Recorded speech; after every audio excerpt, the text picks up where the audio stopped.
వందనాలు. శాలం కొన్ని ఆత్మీయ విషయాలు చెప్పాలని ఆలోచనతో ఉన్నాను. దేవుడు బయలుపరిచినవి ఏమనగా,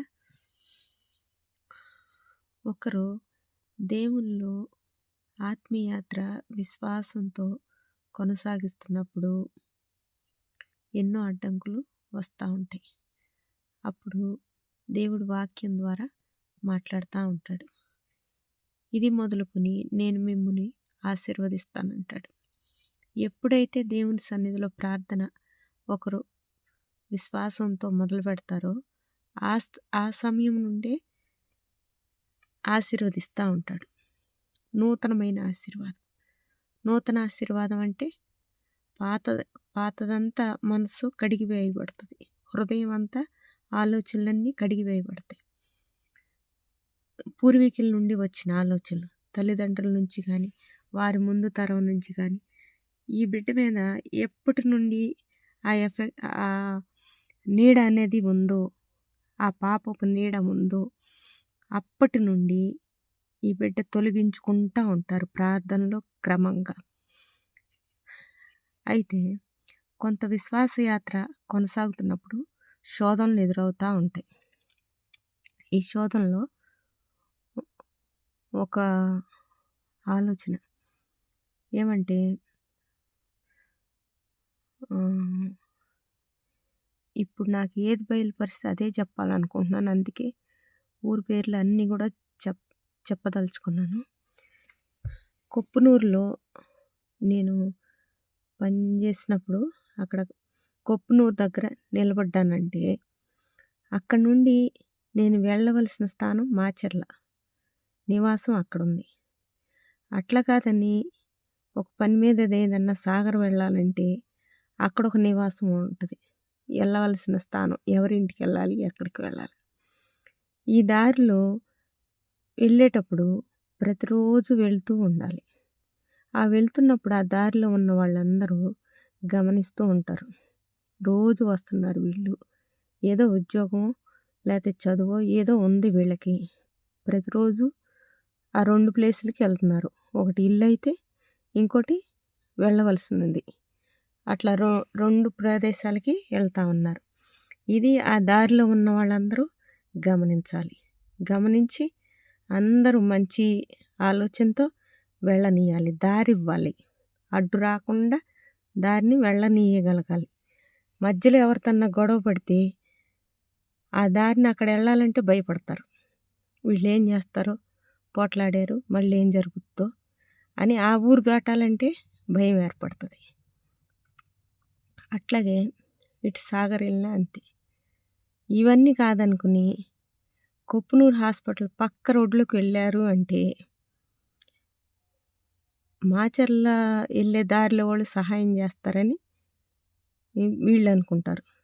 సాగర్ వెళ్ళే దారిలో వాళ్ళు సహాయం చేస్తారని వాళ్ళు అనుకుంటారు. లేదా మేమెందుకు చేయాలి అని వీళ్ళు అంటారు, మేమెందుకు చేయాలని వాళ్ళు అంటారు.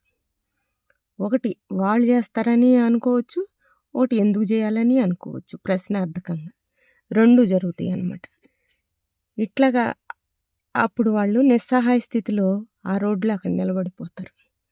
వాళ్ళు అక్కడ ఆ సమస్య నుండి బయటపడాలి అంటే మరలా వాళ్ళంతటికి వాళ్ళే దారి తప్పాను అని తెలుసుకోవాలి. అక్కడి నుండి దారి తెలుసుకుని మరలా రాగలగాలి. కనీసం కొప్పునూరు హాస్పిటల్ వద్ద కన్నా వస్తే అక్కడ తెలిసిన వాళ్ళు ఎవరో ఒకరు ఏదో ఒక సహాయం అందిస్తారు. అట్లా కాదని నేను వెళ్ళిన దారి కరెక్టు, ఇక్కడే ఉంటాను, వాళ్ళందరూ వచ్చి ఇక్కడ సహాయం చేయాలి అంటే అది జరగదు.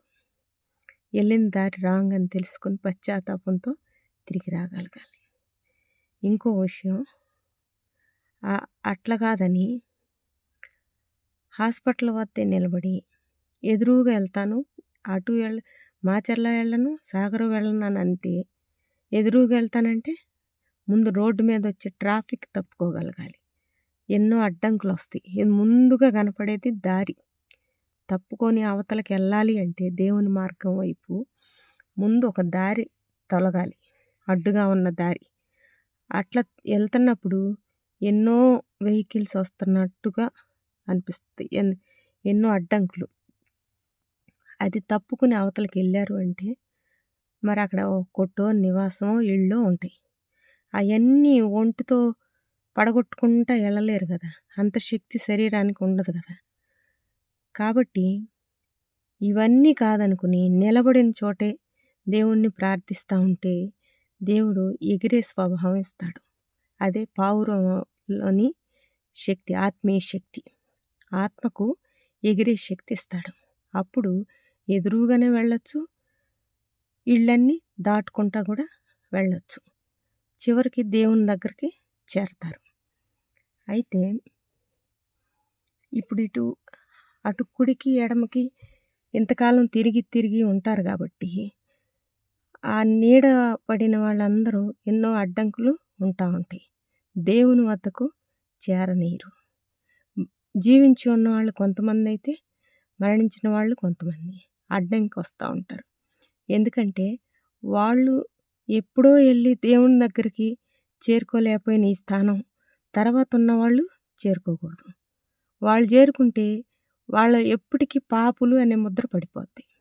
అందుకని కొత్తగా రక్షింపబడిన వాళ్ళని దేవుని దగ్గరికి వెళ్ళనీయకుండా ఎన్నో అడ్డంకులు వస్తూ ఉంటాయి. అప్పుడు వాళ్ళందరినీ తొలగి వెళ్ళాలి అంటే ఆత్మని దేవుడే నడిపిస్తాడు. కానీ చేయాల్సింది ఉన్న చోటే ఉండి మోకాళ్ళ ప్రార్థన కలిగి ఉంటాం. ఏ ప్రదేశంలో ఉన్నాం అనేది కాదు. రోడ్డు మీద ఉన్నామా, ఇంటి మీద ఉన్నామా, ఎక్కడున్నాం అనేది పట్టించుకోకూడదు. మోకాళ్ళ ప్రార్థన శక్తి మనసులో ఉండాలి. ఎక్కడుంటే అక్కడ మోకరించమని కాదు. ఒకవేళ అత్యవసరమై మోకరించాల్సి వచ్చినా మోకరించి చేయగలిగే శక్తి మనసుకి ఉండాలి. అది అట్లా ఆలోచనలు అట్లా సరి చేసుకుంటేనే చివరికి దేవుని దగ్గరికి చేరుకోగలుగుతారు. దేవుని వెలుగు చూస్తారు. దేవుని దీవెనలు పొందుకుంటారు. చిన్న బిడ్డలు కూడా తల్లిదండ్రుల చేతి కింద పెరిగినప్పుడు దీవెనకరమైన జీవితం ఉంటుంది. వాళ్ళకి ఏది అవసరం అనేది వాళ్ళకు కూడా తెలియని గూఢమైన విషయాలు కొంత అనుభవంతో వీళ్ళు జీవితం గడిపిన మీదట వాళ్ళు పడి ఉన్న సమస్యలు, కష్టాలు ఆ బిడ్డలకు ఎదురు కాకూడదని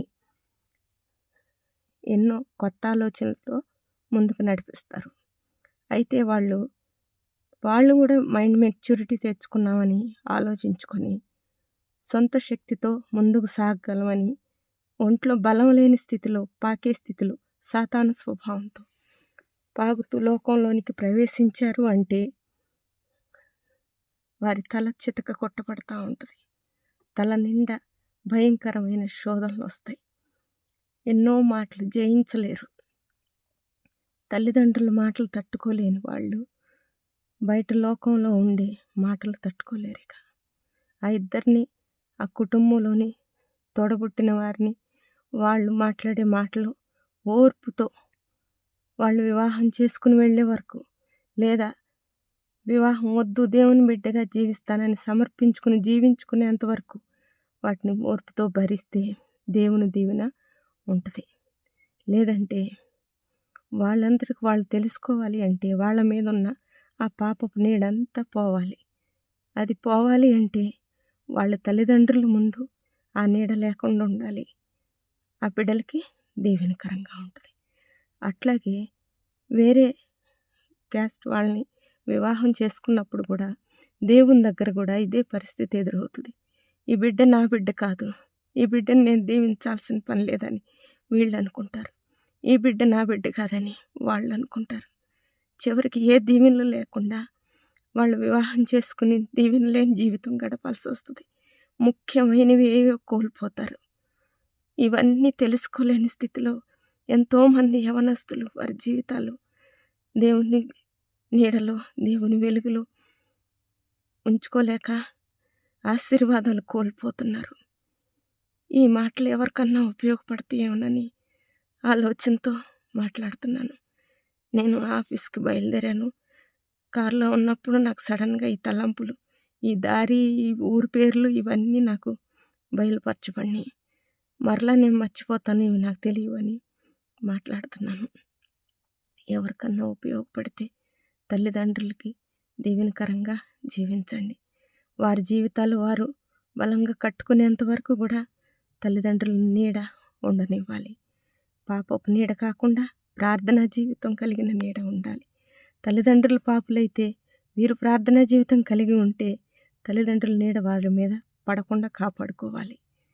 ఇట్లా ఉంటుంది. లోకంలో ఎంతో రక్షణ అవసరం. ఇవన్నీ తెలియకుండా చీకటిలోనికి ప్రవేశించకూడదు. దేవుడు ఎంతో వెలుగిచ్చాడు మనకి. ప్రతి చిన్నది కనపడేంత వెలుగిచ్చాడు. ఈ వెలుగులో ఆలోచనలు, తలంపులు, జీవితాలు సరిచేసుకోవాలి కానీ దేవునికి దూరంగా ఉండకూడదు. ఎప్పుడు దేవునికి దగ్గరగా ఒక్కొక్క అడుగు వెళ్ళాలి అనే ఆలోచనతో ఉన్నప్పుడు చివరికి ఆయన ఇచ్చే మహిమ కిరీటం పొందుకోగలుగుతారు. ఈ మాటలు దేవుని ఆశీర్వాదంలో పనిచేయాలని ప్రార్థిస్తున్నాను. ఆమేన్.